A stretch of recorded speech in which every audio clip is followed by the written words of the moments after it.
ओम गुरु सत्ताय नमः। गायत्री मंत्र लेखन साधना कैसे करें, क्यों करें, इसके बारे में आइए पढ़ते हैं और समझते हैं। गायत्री मंत्र हमारे साथ साथ ओम भूर्भुवः स्वाहा तत्सवितुर्वरेण्यं भर्गो देवस्य धीमहि धियो यो नः प्रचोदयात्। अर्थ, उस प्राण स्वरूप दुखनाशक सुख स्वरूप श्रेष्ठ तेजस्वी पापनाशक देव स्वरूप परमात्मा को हम अंतःकरण में धारण करें। वह परमात्मा हमारी बुद्धि को सन्मार्ग में प्रेरित करे। गायत्री मंत्र लेखन के नियम गुरुदेव कहते हैं। पहला, गायत्री मंत्र लेखन करते समय गायत्री मंत्र के अर्थ का चिंतन करना चाहिए। दूसरा, मंत्र लेखन में शीघ्रता नहीं करनी चाहिए। तीसरा, स्पष्ट और शुद्ध मंत्र लेखन करना चाहिए। चौथा, मंत्र लेखन पुस्तिका को स्वच्छ रखना चाहिए, साथ ही उपयुक्त स्थान पर ही रखना चाहिए। पांचवा, मंत्र लेखन किसी भी समय किसी भी स्थिति में व्यस्त एवं अस्वस्थ व्यक्ति भी कर सकते हैं। गायत्री मंत्र लेखन का महत्व कम नहीं माना जाता। मंत्र जप से इसका महत्व अधिक ही है। मंत्र जप करते समय उंगलियों में जप और जिह्वा से उच्चारण होता है। मन को इधर उधर भागने की काफ़ी गुंजाइश रहती है, परंतु गायत्री मंत्र लेखन के समय हाथ, आँखें, मस्तिष्क एवं सभी चित्तवृत्तियाँ एकाग्र हो जाती है, क्योंकि लिखने का अर्थ एकाग्रता चाहता है। मन को वश में करके एकाग्र भाव की साधना मंत्र लेखन में भली भांति बन पड़ती है। इसी से इसका महत्व भी बहुत माना गया है। तभी तो कहा गया है, यगात प्राणा स्थितिर्मंत्रे जपान मंत्रस्य जागृतिः अति प्रकाशवांस चैव मंत्रो भवति लेखनात्। हवन से मंत्र में प्राण आते हैं, जप से मंत्र जागृत होता है और लिखने से मंत्र की शक्ति आत्मा में प्रकाशित होती है। श्रद्धापूर्वक यदि शुद्ध मंत्र लेखन किया जाए तो उसका प्रभाव जप से 10 गुना अधिक होता है। शास्त्रों के अनुसार गायत्री मंत्र लेखन एक अत्यंत महत्वपूर्ण साधना विधि है। इसे स्त्री, पुरुष, बाल, वृद्ध सभी प्रसन्नतापूर्वक भाग ले सकते हैं। किसी प्रकार का कोई प्रतिबंध नहीं है। जब भी समय मिले मंत्र लेखन किया जा सकता है। 24,000 मंत्र जप का एक अनुष्ठान होता है। जप की अपेक्षा मंत्र लेखन का पुण्य 10 गुना अधिक है। अतः 2400 मंत्र लेखन से ही एक अनुष्ठान पूरा हो जाता है। गायत्री साधना क्यों? कई व्यक्ति सोचते हैं कि हमारा उद्देश्य ईश्वर प्राप्ति, आत्मदर्शन और जीवन मुक्ति है। हमें गायत्री के सूक्ष्म प्रकृति के चक्कर में पढ़ने से क्या प्रयोजन है? हमें तो केवल ईश्वर आराधना करनी चाहिए। सोचने वालों को जानना चाहिए कि ब्रह्मा सर्वथा निर्विकार, निर्लेप, निरंजन, निराकार, गुणातीत हैं। वह न किसी से प्रेम करता है न द्वेष। वह केवल दृष्टा एवं कारण रूप है। उस तक सीधी पहुंच नहीं हो सकती, क्योंकि जीव और ब्रह्मा के बीच सूक्ष्म प्रकृति एनर्जी का संघन आच्छादन है। इस आच्छादन को पार करने के लिए प्रकृति के साधनों से ही कार्य करना पड़ेगा। मन, बुद्धि, चित्त, अहंकार, कल्पना, ध्यान, सूक्ष्म शरीर, षटचक्र, इष्ट देव की ध्यान, प्रतिमा, भक्ति, भावना, उपासना, व्रत, अनुष्ठान, साधना, यह सभी तो माया निर्मित ही है।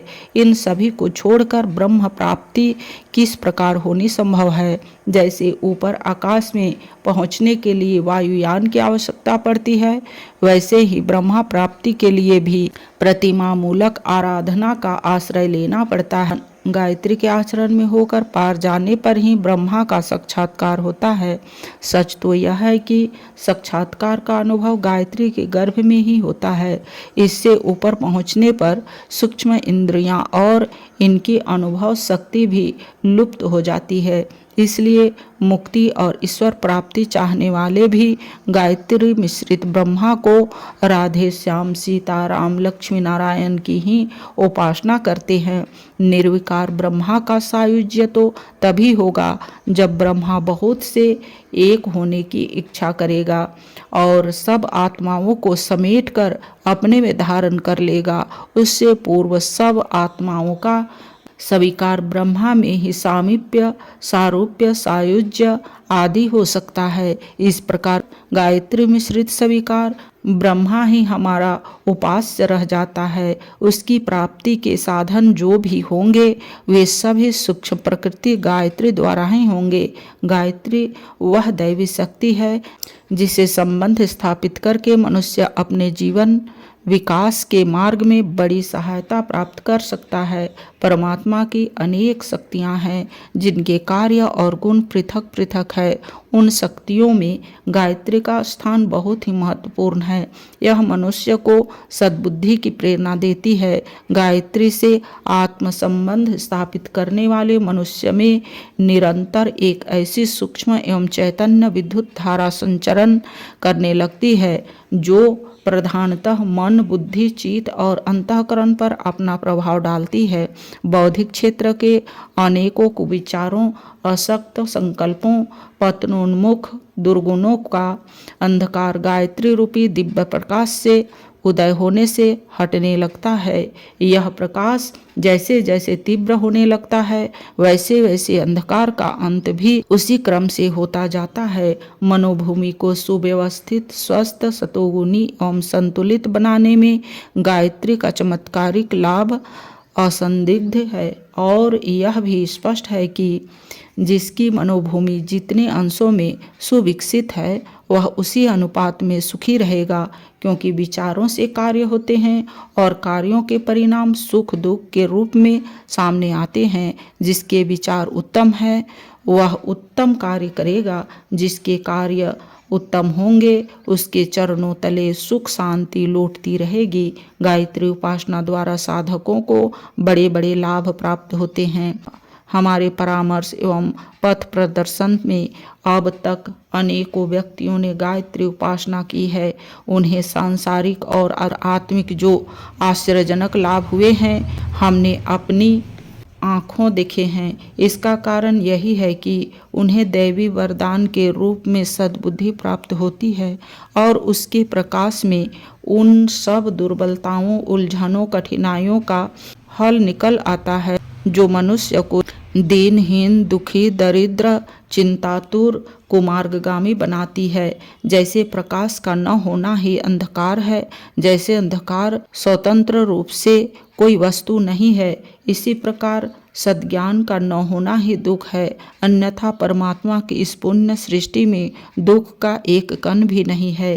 परमात्मा सच्चित आनंद स्वरूप है। उसकी रचना भी वैसी ही है। केवल मनुष्य अपनी आंतरिक दुर्बलता के कारण सद्ज्ञान के अभाव के कारण दुखी रहता है। अन्यथा सूर दुर्लभ मानव शरीर स्वर्गादपि गरीयसी धरती माता पर दुख का कोई कारण नहीं। यहाँ सर्वत्र सर्वथा आनंद ही आनंद है। सद्ज्ञान की उपासना का नाम ही गायत्री उपासना है। जो इस साधना के साधक हैं उन्हें आत्मिक एवं सांसारिक सुखों की कमी नहीं रहती, ऐसा हमारा सुनिश्चित विश्वास और दीर्घकालीन अनुभव है। नवयुग का संविधान मानव मात्र के उज्जवल भविष्य का स्वरूप युग निर्माण के सूत्र। पहला, हम ईश्वर को सर्वव्यापी न्यायकारी मानकर उसके अनुशासन को अपने जीवन में उतारेंगे। दूसरा, शरीर को भगवान का मंदिर समझकर आत्म संयम और नियमितता द्वारा आरोग्य की रक्षा करेंगे। तीसरा, मन को कुविचारों और दुर्भावनाओं से बचाए रखने के लिए श्रद्धा एवं सत्संग की व्यवस्था रखे रहेंगे। चौथा, इंद्रिय संयम अर्थ संयम समय संयम और विचार संयम का सतत अभ्यास करेंगे। पांचवा, अपने आप को समाज का एक अभिन्न अंग मानेंगे और सबके हित में अपना हित समझेंगे। छठा, मर्यादाओं को पालेंगे, वर्जनाओं से बचेंगे, नागरिक कर्तव्यों का पालन करेंगे और समाजनिष्ठ बने रहेंगे। सातवां, समझदारी, ईमानदारी, जिम्मेदारी और बहादुरी को जीवन का एक अविच्छिन्न अंग मानेंगे। आठवां, चारों ओर मधुरता, स्वच्छता, सादगी एवं सजनता का वातावरण उत्पन्न करेंगे। नवां, अनीति से प्राप्त सफलता की अपेक्षा नीति पर चलते हुए असफलता को शिरोधार्य करेंगे। 10वां, मनुष्य के मूल्यांकन की कसौटी उसकी सफलताओं, योग्यताओं एवं विभूतियों को नहीं, उसके सद्विचारों और सत्कर्मों को मानेंगे। 11वां, दूसरों के साथ वह व्यवहार न करेंगे जो हमें अपने लिए पसंद नहीं। 12वां, नर नारी परस्पर पवित्र दृष्टि रखेंगे। 13वां, संसार में सत्प्रवृत्तियों के पुण्य प्रसार के लिए अपने समय, प्रभाव, ज्ञान, पुरुषार्थ एवं धन का एक अंश नियमित रूप से लगाते रहेंगे। 14वां, परंपराओं की तुलना में विवेक को महत्व देंगे। 15वां, सज्जनों को संगठित करने, अनीति से लोहा लेने और नव सृजन की गतिविधियों में पूरी रुचि लेंगे। 16वां, राष्ट्रीय एकता एवं समता के प्रति निष्ठावान रहेंगे। जाति, लिंग, भाषा, प्रांत, संप्रदाय आदि के कारण परस्पर कोई भेदभाव न बरतेंगे। 17वां, मनुष्य अपने भाग्य का निर्माता आप है। इस विश्वास के आधार पर हमारी मान्यता है कि हम उत्कृष्ट बनेंगे और दूसरों को श्रेष्ठ बनाएंगे तो युग अवश्य बदलेगा। 18वां, हम बदलेंगे, युग बदलेगा, हम सुधरेंगे, युग सुधरेगा। इस तथ्य पर हमारा परिपूर्ण विश्वास है। आज के वीडियो में इतना ही। लाइक, सब्सक्राइब और शेयर करें। धन्यवाद। ओम शांति।